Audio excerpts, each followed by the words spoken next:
வணக்கம். கனடாவின் இன்றைய முக்கிய செய்திகள். செய்திகளுக்குச் செல்லும் முன்பதாக முதலில் தலைப்புச் செய்திகள். ஏழைகளின் வயிற்றில் அடிக்கும் கனடா பட்ஜெட். மார்க் கார்னியின் அறிவிப்பால் மக்கள் அதிர்ச்சி. கனடாவின் தேடப்படும் கொலையாளி சிறையிலிருந்து தப்பியோட்டம். இந்த நபரை பிடிக்க உதவினால் $50,000 வெகுமதி. விடுக்கப்பட்ட அறிவிப்பு. கனடாவில் நூற்றுக்கணக்கான குடும்பங்களுக்கு வெளியேற்ற உத்தரவு. செய்வதறியாது திகைக்கும் மக்கள். கனடா விமானத்துக்கு ஏற்பட்ட திடீர் சிக்கல். நூலிழையில் உயிர் தப்பிய நூற்றுக்கணக்கான பயணிகள். நடந்தது என்ன?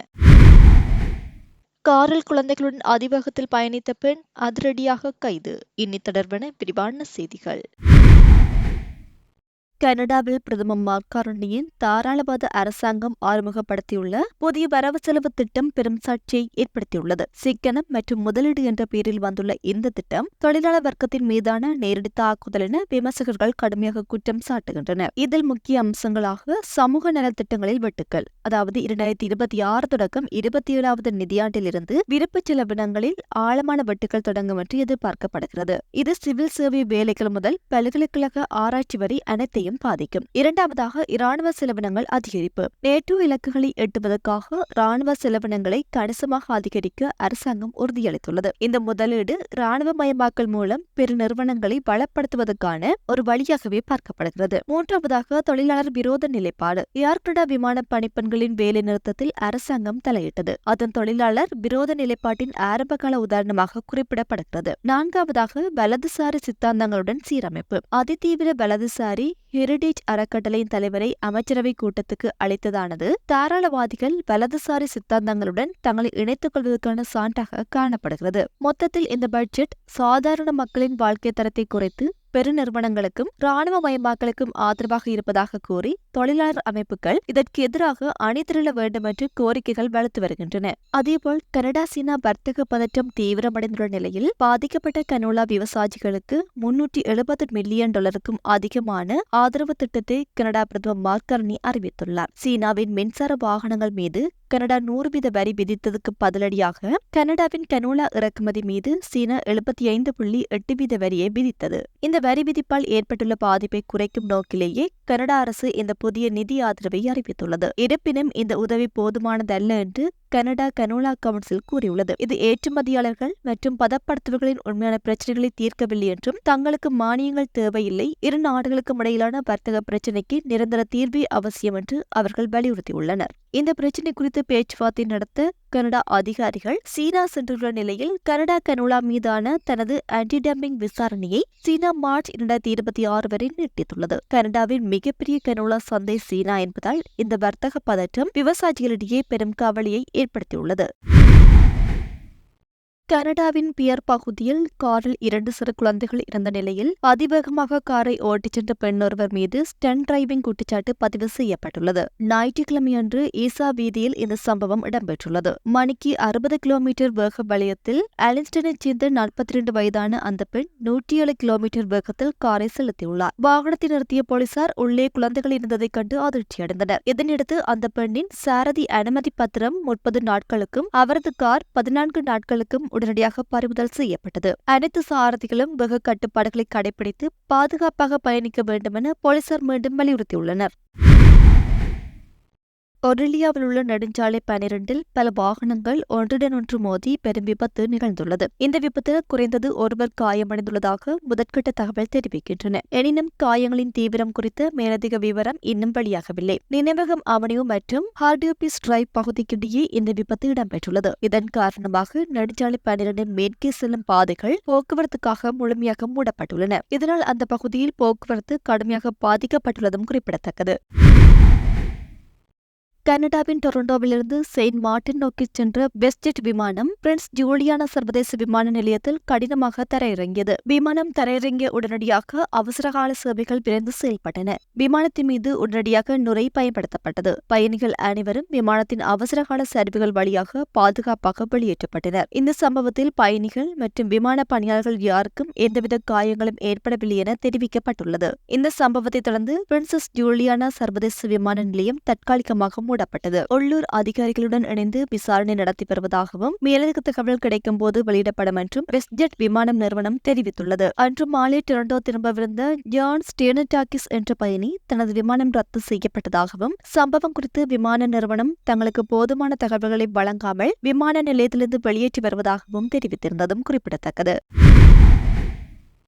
ஒன்டாரியோவில் கேம்பிரிட்ஜ் இலையுதிர்கால திருவிழாவில் டிக்சன் பூங்காவில் வெள்ளிக்கிழமை இரவு சுமார் 8:30 மணியளவில் பியர் ஸ்ப்ரே என நம்பப்படும் தீங்கு விளைவிக்கும் பொருளை கொண்டு தளித்த சம்பவம் தொடர்பாக 14 வயது சிறுவன் மற்றும் 15 வயது சிறுமி ஆகிய இரு 11 வயதினர் கைது செய்யப்பட்டுள்ளனர். சம்பவத்தில் பாதிக்கப்பட்ட நால்வருக்கும் சிறிய காயங்கள் ஏற்பட்டதாகவும் அவர்களுக்கு சிகிச்சை அளிக்கப்பட்டதாகவும் தெரிவிக்கப்பட்டுள்ளது. கைது செய்யப்பட்டு 14 வயது சிறுவன் மீது ஆயுதத்தால் தாக்குதல் நடத்தியதாக 4 குற்றச்சாட்டுகள், தீங்கு விளைவிக்கும் பொருளை பயன்படுத்திய அபாயகரமான நோக்கத்துக்காக ஆயுதத்தை வைத்திருந்தமை மற்றும் முந்தைய குற்றங்களுக்காக நிலுவையில் இருந்த வாரண்டுகள் ஆகியவற்றின் கீழ் குற்றம் சாட்டப்பட்டுள்ளது. 15 வயது சிறுமி மீது அபாயகரமான நோக்கத்துக்காக ஆயுதத்தை வைத்திருந்ததாக குற்றம் சாட்டப்பட்டுள்ளது. இந்த சம்பவம் திருவிழாவுக்கு வந்திருந்த மக்களிடையே பெரும் அதிர்ச்சியை ஏற்படுத்தியுள்ளது. மேலதிக விசாரணைகளை போலீசார் மேற்கொண்டு வருகின்றனர்.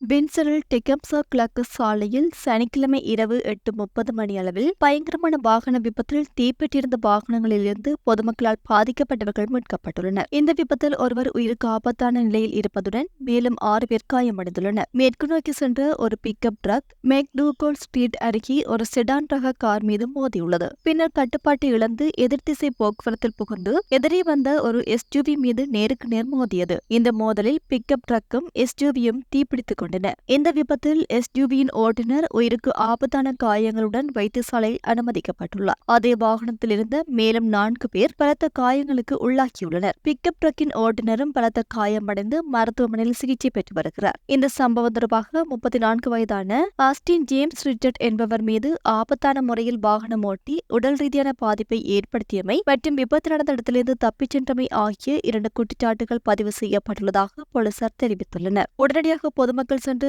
மீட்காவிட்டால் உயிரிழப்புகள் கூட ஏற்பட்டிருக்கலாம் என்று பொதுமக்கள் விவரித்துள்ளனர். சினிமா காட்சி போல இருந்தது என்று சம்பவத்தை நேரில் பார்த்தவர்கள் விவரித்துள்ளனர்.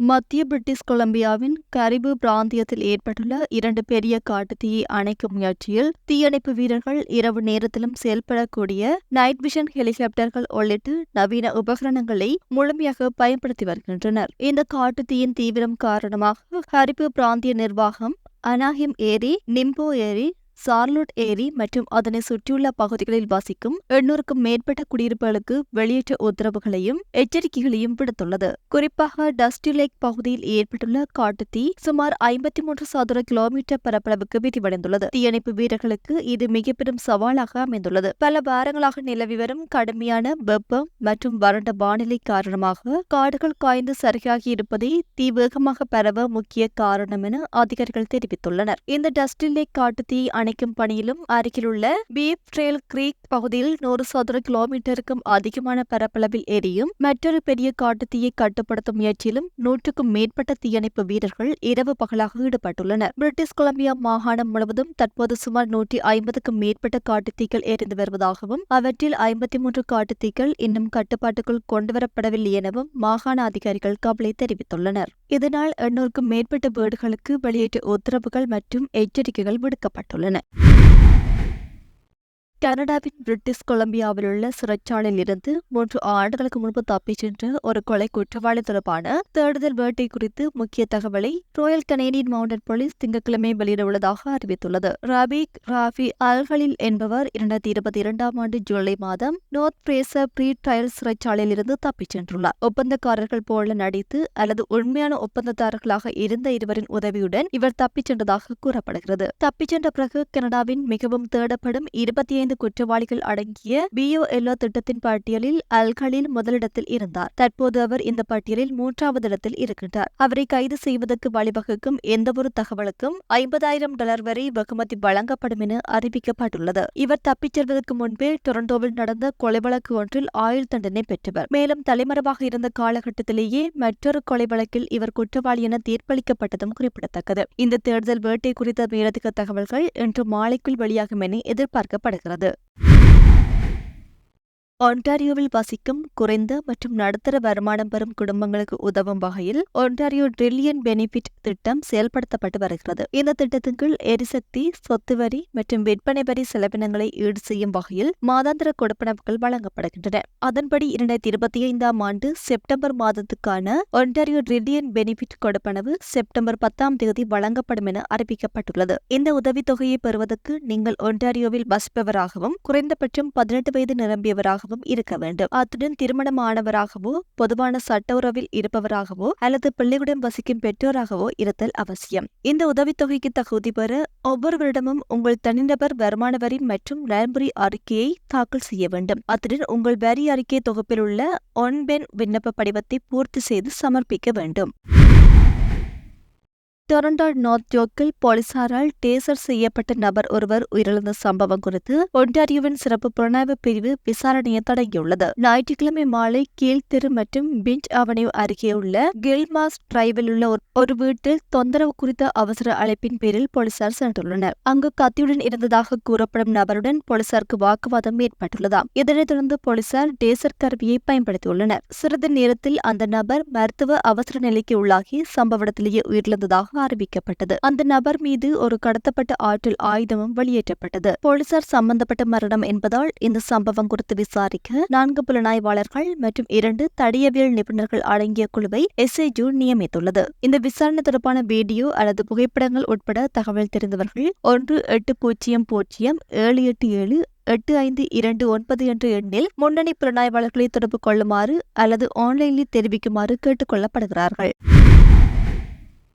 கடந்த 24 மணி நேரத்தில் வான்நகரில் உள்ள 3 வீடுகள் மீது துப்பாக்கிச்சூடு நடத்தப்பட்ட சம்பவங்கள் குறித்து யோர்க் பிராந்திய போலீசார் விசாரணை நடத்தி வருகின்றனர். முதல் சம்பவம் சனிக்கிழமை காலை 6:20 மணியளவில் ஃபெரேல் ரோட் மற்றும் வியர் ரொமானோ வெல்லவாட் பகுதியில் இடம்பெற்றுள்ளது. ஒரு ஆண் சந்தேக நபர் பலமுறை வீட்டின் மீது துப்பாக்கியால் சுட்டதாக தெரிவிக்கப்பட்டுள்ளது. இரண்டாவது சம்பவம் ஞாயிற்றுக்கிழமை அதிகாலை 4:20 மணியளவில் பாட்டரி பிளேஸ் மற்றும் ப்ளூ வில்லோ டிரைவ் பகுதியில் இடம்பெற்றுள்ளது. அங்கு ஒரு வாகனத்தின் மீது துப்பாக்கிச்சூடு நடத்தப்பட்டுள்ளது. மூன்றாவது சம்பவம் சுமார் 25 நிமிடங்களின் பின்னர் அதிகாலை 4:45 மணியளவில் வியர் ரொமானோ வெல்லவாட் மற்றும் ஆலிசன் ஆன்வே பகுதியில் பதிவாகியுள்ளது. இந்த சம்பவத்தில் ஒரு வீடு மற்றும் 2 வாகனங்கள் சேதமடைந்துள்ளன. இந்த 3 சம்பவங்களிலும் ஆண் சந்தேக நபர் ஒருவர் கருப்பு நிற செடான் காரில் தப்பிச் சென்றுள்ளதாக போலீசார் நம்புகின்றனர். மேலும் 3 தாக்குதல்களில் ஃபெரல் ரோட் மற்றும் வியர் ரொமானோ வெல்லவாட் பகுதிகளில் நடந்த துப்பாக்கிச்சூடு சம்பவங்கள் இரண்டும் தொடர்புடையவை என போலீசார் உறுதிப்படுத்தியுள்ளனர். இந்த தொடர் சம்பவங்கள் குறித்து கடும் கண்டனம் தெரிவித்த